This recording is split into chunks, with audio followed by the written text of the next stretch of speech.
once I bought my first electric guitar, my cousin burnt me a copy of Sum 41 Fat Lip single. Okay. I had like 4 songs in it, and I used to learn that and then like pretend to be Derek in my bedroom mirror.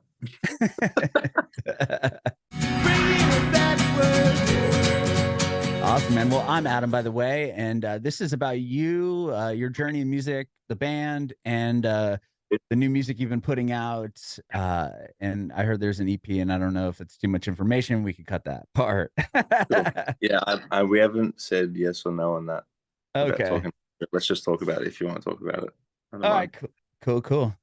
Awesome. Well, yeah. First of all, you're in Melbourne, but were you born and raised there? Yeah, born and raised, baby. Okay. What was it like growing up in Melbourne? It was great. Melbourne is my favorite city in the world. Um, we got to tour a lot of places and they're pretty cool, but I don't know, living in Melbourne is just like, it feels like so much like home. Like, doesn't matter where I am. Like, the moment we land and we drive over this certain bridge on the way home, I just feel like instant peace. Really? I love Yeah. that. So you'll stay there. You'll stay there forever, you I think? mean, I've tried, I wouldn't mind living other places, but like every time I'm here, it's just like, I don't know, it's Yeah. like putting on your favorite pair of pants, you know? Yeah, yeah, that's awesome. I mean, and being in Australia, just as far as I know, like the touring could be difficult, right? I mean, there's a few major cities, but they're all like pretty spread apart. Yeah, so like you're really only playing Melbourne, Sydney, Brisbane, if you really think about it on a tour. Mhm. And then if you can't afford to fly at the start, you're driving like 10 hours between Melbourne and Sydney, and then 12 hours between Sydney and Brisbane. Damn. And there's there And in then between there's just not anything, or there there's is places, but like if you're coming up, there's not really like you're probably not gonna have a lot of people listening to you from like the the regional cities, I guess. So okay. um, Yeah. I I remember mean, one time we had to make it home for work. Like we played a Saturday night and we had to be home for work on Monday morning after a tour with Tonight Alive, and we drove straight after the set from Brisbane straight to Melbourne. Like oh 18, my 19 hours. It was crazy. oh my We gosh. were That was probably a fun day at so work. tired. It was, yeah. I mean, I guess the money was worth it now, maybe. I don't know. Yeah. Oh my gosh, man. Well, do you come from a musical household at all? Do you have creative people in the house? Anyone play an instrument? I grew up going to church, and my parents were in the church choir. Oh, cool. And my dad played guitar like while I was growing up, and but not like anything outside of that. And Hmm. then he had like this beat up. It was like this horrendous little guitar that just like lived in the cupboard. Like the bridge was pulling the wood up off the body, like it was Oh, separated. And I like the just used to, action was just like yeah, I just six used to fuck inches. around with it all the time, and like it'd make like it literally is like acoustic guitar, but the body had come like the top part had come off the body, so you could use it as like a whammy bar. Like it was That's dangerous. It awesome. was gonna break. Acoustic with It a was gonna whammy bar. Yeah, it was gonna break, but like that was my beginnings of like loving to create sounds, I guess. Yeah. What drew you to the guitar? Just the fact that it was there? Yeah, it was just like in my bedroom, but it lived in like the cupboard. Like that was where they stored like all their old stuff, I guess. And I don't know. Okay.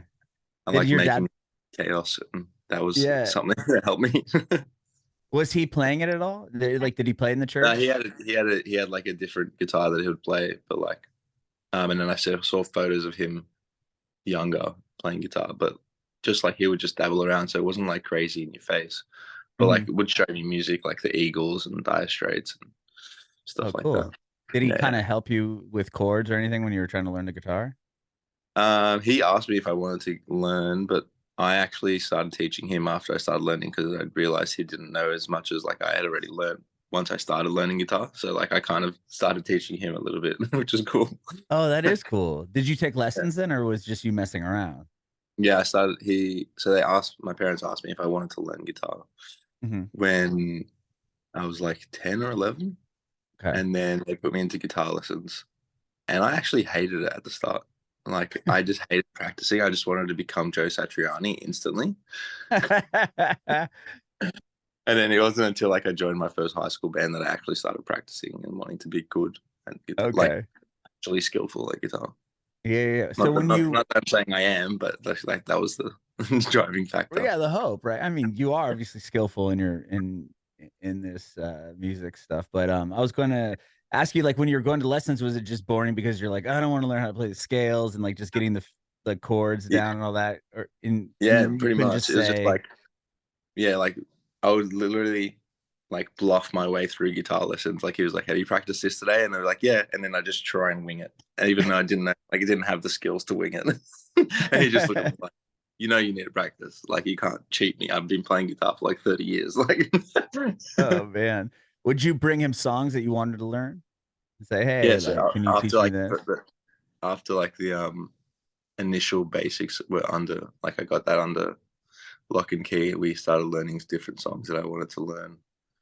Um, yeah, yeah. Do you So remember like any once I learned power chords, it was oh, over. sure, it was over from Yeah. there. Um, What were you listening to that you were trying to learn? I remember once I bought my first electric guitar, my cousin burnt me a copy of Sum 41 Fat Lip single. Okay. Had like 4 songs in it, and I used to learn that and then like, pretend to be Derek in my bedroom mirror. I used to pretend like I was Billy Joe from Green Day, so it's Same. yeah, exactly. Uh, and you said you joined a band in high school I or joined a started a band. band? You Yeah, joined a band in high school. me and some friends started a band in high school, and we would just like play covers. Like I remember the first song I ever played live was the Atari's "In This Diary," Oh, that's awesome. and I thought like every guitar amp, because I only played through practice amps or whatever, they all had like a distortion switch. So we played at like this school assembly, and there was only a keyboard amp, and I'm like, oh, this amp doesn't have distortion. Oh well, I guess I'm just gonna play it like this. So you Yeah, played a just clean guitar just version of super it. super clean Atari's "In This Diary" rhythm Oh, guitar. that's amazing. That's so good. And did you guys play for very long, or was that just like kind of a short-lived like cover band? Very short lived. Like I got kicked out of the band because they didn't think I was serious. Oh, really? How funny is that? Are they still Yeah. playing at all, or are you just the only one that's doing No, music? no, not at all. Not at all. That's so funny. And then did you like from there? You were from what I was reading, I believe, were you in a different band before? Yeah, so Okay. Jai and I, Jai, rhythm guitarist, left-handed, and me used to play in a band called Sidelines. Mhm. And basically, when that fizzled out, we were looking for a singer, looking for new bands, and Jai ended up joining between you and me. And then he asked me to come on tour to fill in on bass because their bass player couldn't do the tour, and then became friends, and that was it. Wow. Okay. So they were already a band, like doing Yeah, things if they're touring and everything at that point. they had just put out their first single, and um, were going on their first tour. Yeah, that was the first show. The first show they actually played as a band. I wasn't in the band, but I was playing the show. Oh, really? How Yeah. crazy. So the first show ever for the band, the Mm. original bass player wasn't there?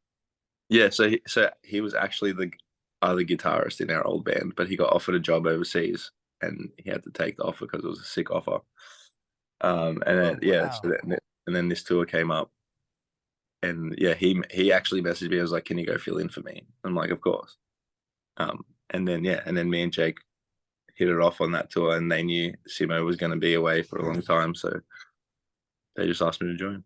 Oh my gosh, that's crazy. Yeah. So at that point, like you said, you were in another band. Were you guys just playing locally? Did you know the guys Yeah, in we between you did and like me? yeah, I actually like met them randomly at like an old practice studio because a friend of mine was trying out to be the bass player No way. between you and me. And then the first practice, I walked into the room and I saw Jamie's drum kit, and I'm like, I've met you before at this practice studio with this guy.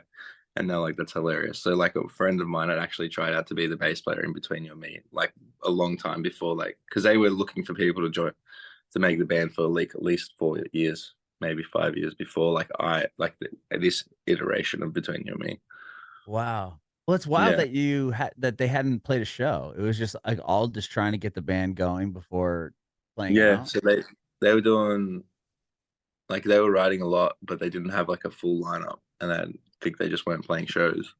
Hmm. Um, and then they were doing covers, waiting to find like a full lineup. And then when Jai joined, they started writing originals, or like they were writing originals, but like in this vein of music. And then yeah, and that was that. A friend, so our old like inside lines, we had like a friend who was managing us, but who was also a promoter, and he would bring over bands like Neck Deep and Oh, wow. um, Kids in Glass Houses and stuff like that. And then he showed Between You and Me's music to him, and that's basically how the ball started rolling. Wow. Oh my Yeah, gosh. I mean, you guys are such a talented band, and the sound you have is, in line with all those artists. And but I hell mean, yeah. Neck Deep is huge, and like all those bands were probably big. I mean, There were like at so the Neck Deep, time, even like 2018, right? yeah, yeah. So Neck Deep's first ever tour outside the UK was in Australia, Okay. and Wow. so the band I was in before I was in the band with Jai opened that show in Melbourne, and Oh, then I ended up wow. joining the band with Jai, and then the next time they came back we did like the support slot on that tour, That's and that was State crazy. Champs, Neck Deep, and Sidelines, and then we got to do that tour again and toured both. We've toured with State Champs in the US and the UK, and Neck Deep as well at home. So That's so awesome, it's man. been a while. So like when we got the tour with Neck Deep or State Champs, it's like I've known them for so long that like it's crazy that we just talk about like the old times, like we're friends. Yeah, I love that. I've had Ben on my podcast and all the guys in State Champs, and such Yeah. great people. Um, and then now you just did your own headliner and Mm, sold it out, right? And then you have another tour coming up with Broadside, which is awesome. I've had Ollie on a couple times. They're a great band. yeah, and then we just announced the US yesterday. That's so awesome, Um, man.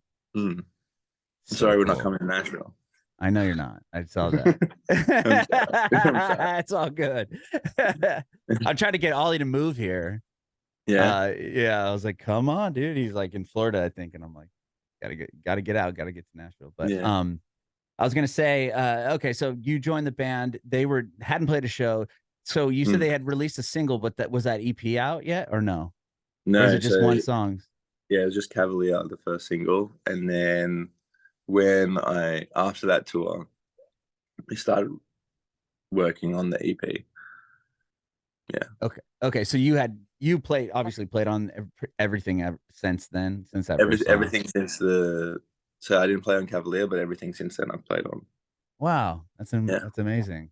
And so right out the gate, I mean, it sounds like if they're touring on, or you guys were touring on the first single, Mm. people like liked that song, right? And it was like, okay, Yeah. hit the ground running. Let's see what we can do. And were you Yeah. building an audience pretty quickly? Yeah. We got offered a lot off that um first single. We did a lot of like international opening slots in Melbourne. Like whenever a band would come through, we got a lot of that. Um, and then our first big tour we did, I think it was like a year later. Mhm. Yeah, it was like a week or two after we dropped the EP. We toured with Confidence in Rome, and we Oh, I were love opening that. that tour. And that Wow. was huge for us. That was absolutely massive. I remember turning to Jai one night and going, I can't believe. I'm like, I hope we get to do more of this. And now we're headlining overseas, so it's pretty crazy. Yeah. Oh my gosh. With I mean, with the EP, I know you guys are doing stuff independently now, which is Mhm. incredible. I mean, that's so awesome that you have the ability to do Yeah, that. I mean, it's definitely fun. It's definitely a lot more. We have to be on top of ourselves a lot more because we get pretty lazy.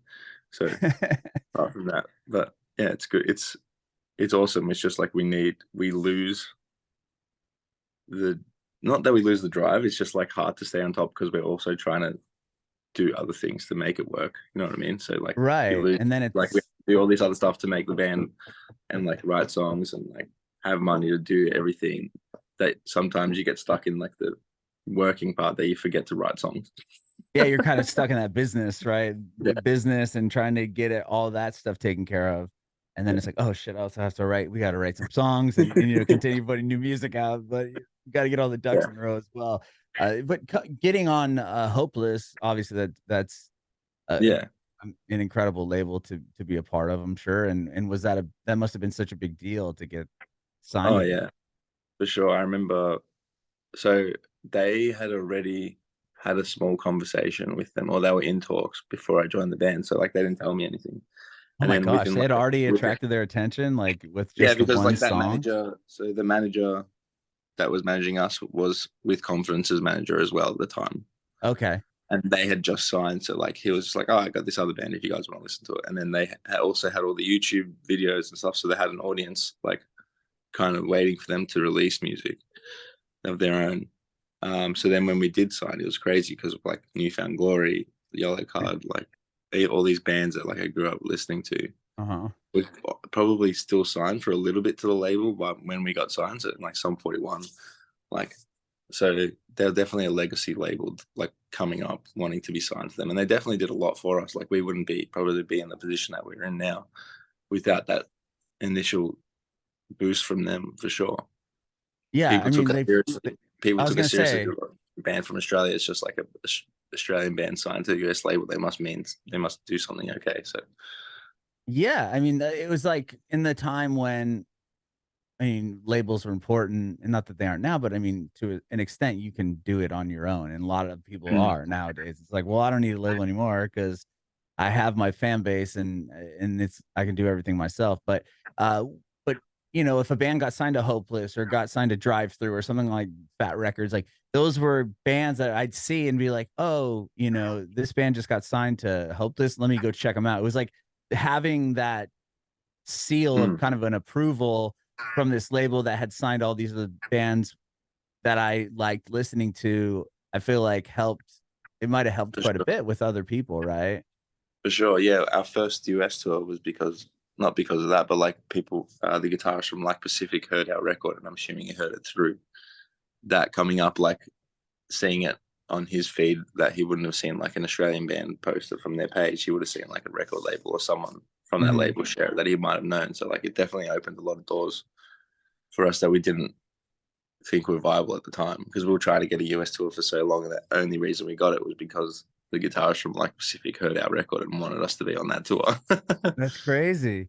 But I mean, Yeah. not having played a show, was that I mean, you had played shows, but as a band and having kind of Mm. this attention on you all, right? That early on, was that something that was kind of nerve-wracking? You're like, okay, now we have this attention. Like, are we going to be able to, pull this, Yeah. not pull it off, but like, I think continue to I have. think having, for me personally anyway, I think having like, there was like 12 bands I played in before I joined Between You and Me. Mhm. I'm the oldest in the band, so like I had a few years under my sleeve, but this was Jake's first band, so I think like the differences in our experiences at the start would be a lot different. But I Mhm. remember like specifically on that first tour we did at home, we we're supporting our close friends, but their band ended up disbanding that first ever tour that we did. But I remember there's photos of like we're all like trying to look cool, and Jake's just got his hat just like pointed down so you can't see his face. And he's like standing there with the mic, and now he just jumps around like a crazy man. Yeah, He's yeah, like, yeah. he's come a long way, and his like confidence now on stage was not there when we started. It was something that he definitely honed, and Yeah, he got a taste for it, and then he was just like, now he doesn't let it go, and he's like that's one of the best frontmen I've ever watched. that's amazing. Yeah, because he came from, like, you guys found him what, on YouTube or something, right? Yeah, the twins found him on YouTube. Just he was doing his own covers, and then because like I said, they did a lot of work trying to find members and singers, and like they would go to open mic nights, and they would go watch um like what's it called, the voice trials of the people that like didn't get through, like they'd try and like talk to them and stuff like that. They did a lot of work trying to get this band Whoa, off the that's ground. brilliant, They actually. moved from their small hometown, which is like 8 hours from Melbourne, to Melbourne, just as a more population, just to find, they were dedicated to like making this band work. So it took them a Wow. while, but they finally got it working. So they must feel like a completely different sense of like accomplishment as well. Right. But I mean, playing in 12 bands before this one, at what point are you like, okay, is this really going to work out for me? You know what I It's pretty mean? much like the exact point where I joined Between You and Me was the time when I was like, all right, fuck this. I'm gonna do like my own solo project, like with my friend, let's just work on that. And then that's when I got a call from James, the other guitarist who was playing bass, and he's like, "Hey, I'm going overseas. Do you want to fill in for this tour? I'll be back." I was like, "Yeah, cool." And then he never came back. And I went and did Wow. that tour, and like it was just like, I'm gonna go have fun. And then me and Jake kind of like hit it off, and Jake asked me to be in the band.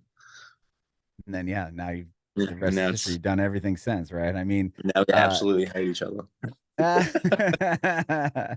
Uh, so after, I mean, the first record is awesome, and then going into having another album with them, was it one of Yeah, those things where you're like, okay, is this going to work again, or not even thinking about that, just keep moving yeah. forward? So that whole second album experience was, we knew it was important, Hmm. and we like having COVID come in through the middle of it. Like we were about to go in and record in Canada. We had Hmm. all these songs, um, and we were ready to go and record, and then we had to fly home. And then it gave us like all this time to basically work on the songs again and write more songs, because we had an indefinite timeline of how when it was going to be. Yeah. So what, you had a batch ready, and then because you worked with the same producer on the new songs, right? The couple that Yeah, you yeah, put out, but so you get this producer. He's in Canada. It's what, the beginning of 2020, or yeah. Beginning of 2020, we head to the US. We do a tour, and that tour we only took so we could make some money to go into the studio, okay, just to like make it worthwhile instead of just like losing a bunch of money going over. right? And then yeah, we had a batch of songs, and I think only two of the songs that were in that batch stayed on the final record. So we Oh could have had a wow. completely different record without COVID. That's crazy. Like And so that we would have had Armageddon, Goldfish, and something else, and like everything else was written, started writing when we were in a house in Toronto or when we got back. oh my Yeah, gosh. So when COVID hits, are you in Canada at that point? we were in Cleveland, and then we drove straight over the border to Canada so we could um, make At sure least we were there. start.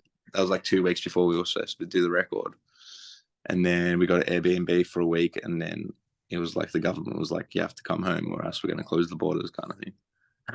Wow. Yeah, and then you come home and you're there for what, a couple of years. Yeah. Right. Then we're there for like 9 months.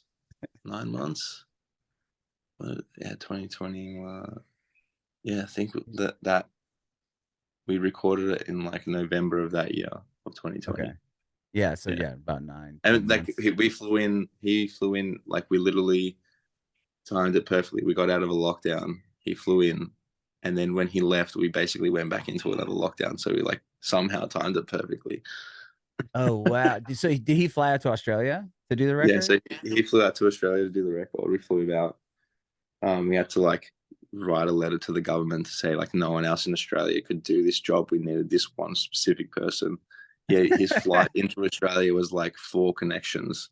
It was like Toronto to like Vietnam, Vietnam to Hawaii, or something crazy. And then Oh my he had to do God. 2 weeks of quarantine when he got here in a hotel. And then we did the record, and then he flew home and had to do 2 weeks of quarantine. Oh my God. So when were you working on the album, like amongst yourselves, as far as like were you sending tracks back and forth? Like how were you able to work on it? Or Yeah. at that point were you able to kind of get together a little bit? Yeah, so we basically none of us were working because we couldn't go and do our jobs basically. Sure. So we had a lot of time at home, and we were all just writing and sending ideas across. And I remember writing the bass line to Supervillain. I'd just moved house, and I'd just set up my stuff. I bought a new guitar, and I was like, oh, let's see what happens. And I was fucking around on my laptop, and then I wrote the bass line to Supervillain, and basically recorded the bass line of the whole song and the drums. I tabbed out the drums and then send that to Jake. And then 2 days later, he just sends back like all of the lyrics. And that kind of kickstarted like everyone. Like everyone started getting hyped around new songs, and everyone was passing around songs and stuff like that. So definitely helped keep morale up in that time, because we're gearing Yeah. up to this record, and we're like, man, maybe we're actually going to pull off like a cool second record. It's going to be dope. And we were all so hyped on the songs. Every song that we put on the record, we thought every single one of them could be a single, so it was hard to pick singles as well. It was Yeah, good. it's a great, I That was mean, a it fun is time. such a good Thinking album. Yeah. about it. And I love yours truly too. So I thought that's cool that you Mm. have that song with them.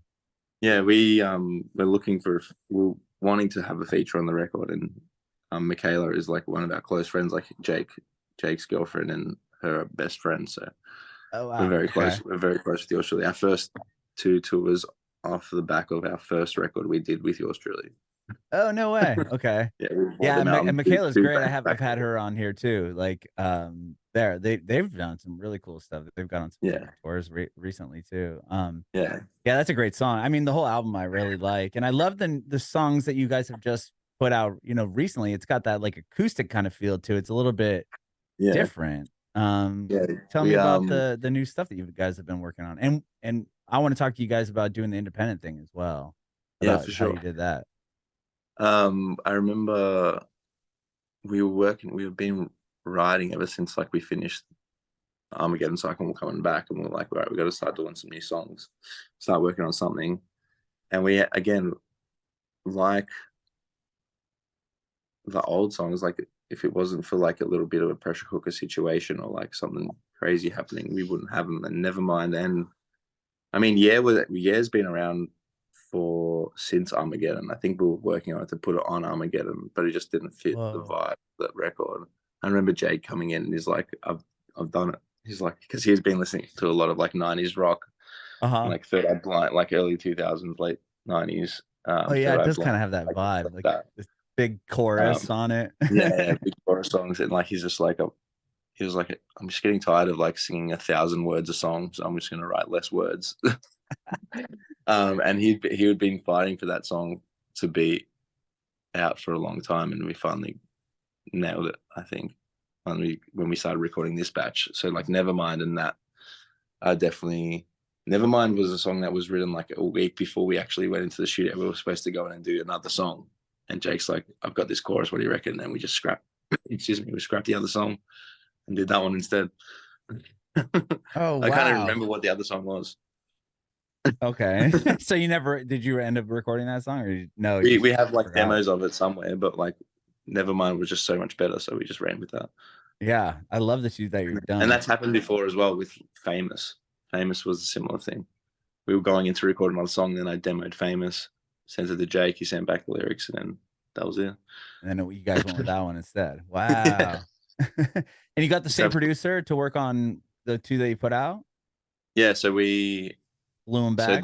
the Nevermind, we did that without. So Jack is a guy that's in Melbourne who records a lot of other bands that I've been in. Mhm. And he assisted on Armageddon. Like he Oh, was okay. assistant engineering on that. So then we basically got him to produce and engineer it in Melbourne. And then we sent the stems off to Sam and he basically co-produced and mixed it. So they worked as a team this time. Like they're the best team. Together they're just like they're on the same wavelength. Sam actually wanted to get Jack to move to Toronto so he could like work with him all the time. It was like trying to convince him the whole time we are doing the record. That's like He's funny like thing pitching about Toronto. He's like, you know what? This is a yeah, great place to live. it's a funny thing about between you and me. Like everyone that works with us ends up like finding it someone else. Like it's really fun to see. Like we have like drivers that have worked for us and stuff, and now they're just like driving for some of the biggest bands that you know, like people that have teamed for us earlier, just like teaming bands that toured with us, like just touring as well. So it's That's fun little awesome. You're things. like a matchmaker. Yeah, somehow. Somehow we uh, wish we weren't because we wish they would stay and work with us, but they get better.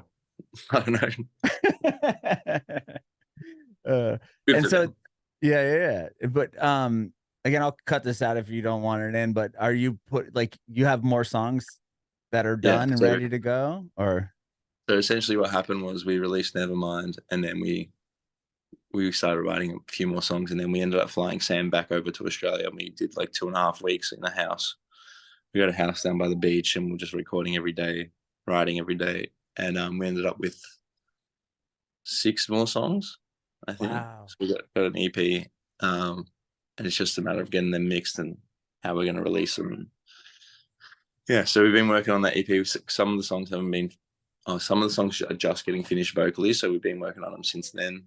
Um, Sorry if you can hear the cat meowing, by the Oh, way. it's all good. um, but yeah, we got a bunch. There's like some cool. I don't know. There's like a what I would say like Butterflies Part Two, Supervillain Part Two, and Oh, then just like cool. oh like I don't know this like heavy emo kind of, I don't know, it's like we called it corn slash Coldplay as the demo, so I don't know what we were thinking, but Interesting. That's really interesting. Because like the two that you've done thus far, they're definitely a bit stylistically different than for sure. most of the songs that For you had sure, we released thought we'd take prior. some liberty on the EP. It was like, well, it's an EP. We can basically like people are like expecting us to put out new music, but feel like if we take more risks now and they kind of pay off, then people might enjoy it if we put it on like a full body of work kind of thing. You know what I mean? Yeah, Like yeah. scare them with the EP, and if they get too scared, we can always save them with the record. Yeah. And do you feel like having, splitting with Hopeless and being independent now, these you can like I'm sure you probably feel you can take more risks and just kind of do Yeah, whatever you guys want? I mean, our whole relationship with Hopeless was like we could basically do whatever we want. Obviously, they wanted like we heard that like they would talk to our producers and stuff about trying to guide us into like the pop punk side, which happened and it worked well for us. We do it Mhm. really well, I Yeah, think. you do. Right? I think Yeah, yeah. we do it relatively well, but we listen to a lot of music like through our band. Like we listen to like from R&B to like death metal. It's like everyone listens to different types of music. So like Uh-huh. coming together and writing and melding all our ideas, that's when we really get the between you and me sound, I guess, whatever it is. Like is everyone pulls ideas from so many different places. Um taking liberties with the EP, like there's a lot of like Jake starting songs now where at the start when we would write it, Chris would write a lot of the music and we would write to Chris's music, but now Jake's bringing whole songs, I'm bringing whole songs, Jai's bringing not whole songs but like full bodies of music and then giving it to Jake, and like then we like alter it a little bit, so we always had creative freedom, I would say. Like and I guess it is a lot easier to take the risk of putting out a song like Yeah over a song like, I don't know, Mhm. Good Intentions, which is like a straight up punk beat song, but I feel like the energies are transferable. You know what I mean? Like the energies of the song may not sound similar, but like in its essence is the exact comes from the exact same place. Sure, sure. And with the independent thing, like was that were you guys kind of like are we making the best decision? Like that must have been quite a conversation between all of you. I think at the time there was a lot of stuff happening. We felt like we were already basically independent. Okay. Like when the whole Armageddon dropped, I don't know if how much you know about our split from Hopeless, but it was pretty public. Yeah, I saw quite a bit. Uh, Yeah. and we thought it wasn't like that there was direct bad blood with anybody working there. It was just like the Mhm. entity that was Hopeless Records felt like it was shafting a good thing, what we thought was a good thing. Like, Yeah. I don't know, there was times when we thought no one had even listened to our record, you know what I mean, from the label. Mhm. And we don't know if that's true or not. It's just like that's how it was coming across. Um, and then we'd ask questions about stuff and we'd get answers and we just tell people the truth and then kind of escalated from there. Yeah. So having the split was just like a little bit less of a headache. I Uh-huh. think in the end, it was just like instead of having a middleman to go through, like, when are we putting this out, or like them coming to us and telling us that we need to do something, but we're on tour for the next 2 months and we don't have time. Like, I don't know how we're going to do that. Now there's a lot of, we can take a step back and really focus and hone in, which is a double-edged sword though, because again, like I said, it's hard for us to stay focused a lot. Yeah, yeah, yeah. But I mean, that sounds like yeah, that would be rough. I mean, you're coming out of a pandemic with an album that you're supposed to record a year before, and Mm. then you said it changed quite a bit, obviously, which is I'm sure you guys are And for stoked the on. I better as mean, well, which yeah, I yeah, thought, yeah. and again, like our energy, like I said, we were so stoked on it that when we sent it to the label and we heard through our manager, they said they think it's good. I'm like, they think it's good. Like we fucking think this thing fucking rocks. Rips. Yeah, like we think right. it's like as if someone's not messaging us going, oh my god, I can't believe you guys have written these songs, because we can't believe that we wrote these songs. Like we can't believe Yeah. these came out of our brain. This is crazy. And I could see how wanting like that validation, right? It's like we just worked our asses off on this record and it's the best thing we've ever done. And we're just getting a yeah, it's good. Like, Yeah, okay. but You I mean, know, like again, it could be lost in translation. But like this is, I'm just saying, this is how we were feeling at the time. yeah, no, 100%. Yeah. So So to and have then the yeah, and now then once we went independent, it was like, cool, we're gonna sail this ship alone. Like, let's go. because like we Yeah. were putting a lot of our own money into like PR and stuff like that. So we feel like we had like we knew what we needed to do to get it done because we did it with Armageddon basically. So it's just Right. like, It worked, right? Yeah. It was yeah, like, it okay, worked. So now we like, don't have let's, to go it through anyone. We don't have to get any like okays. It's just we're yeah, gonna put we want to put out Nevermind, we're gonna do it like tomorrow. yeah, And it was just whatever. I love that. exactly. So like having that, yeah, the split was refreshing for us because it kind of gave us a little boost because like, oh, brand new waters, let's try this, let's try and nail it. Like we could get really rich if we just like own everything. Yeah, Yeah. yeah. No, Not 100%. that Yeah, that's what it's about. It's you just like, own everything. You yeah, can, yeah, do whatever you want, put songs out whenever you exactly. Yeah. want, and just having There's that been freedom. it's been fun. A lot of work goes on behind the scenes. A lot of people take on different roles in the band. Now, Mhm. Jai's like, if we didn't have Jai, our business would be in the toilet. Like he's like so switched on with like business stuff and making sure we have money, making sure like he's getting the cheapest possible option for like stuff for touring, but also most reliable. Like he's very meticulous and knows how to run a business. So it's very helpful having someone like that. So like everyone Yeah, takes on different hats outside of like us playing on stage, and us playing on stage is like the payoff. It's like our Christmas party every year, but we get to do it like 100 every nights a night. year. That's awesome. And you guys are starting the tour in San Diego, at least the North American one. That's Yeah, where I'm yeah. originally from, which is awesome. You're doing Soma, which is Hell yeah, right yeah. up So your we the alley as far first as time we ever went to San Diego, um we parked our RV outside of Soma, and like our friend was working, so we got to have showers and stuff. And we like walked around the building. And we're like, how there would it be to play here? And then when our agent was like, oh, we're playing Soma, you're doing Soma in San Diego, because we really wanted to do San Diego because it's like one of our favorite cities as a band. that's awesome. He's like, oh, we're doing Soma, and we're just like, fuck, that was that place that we saw. It's crazy. Yeah, it's like Because it like was at like an night, old movie theater that they converted into this venue. yeah, so very cool. And like Blink 182 history there. Like Blink 182 is one of my favorite bands of all time. So Yep. very cool. Yeah.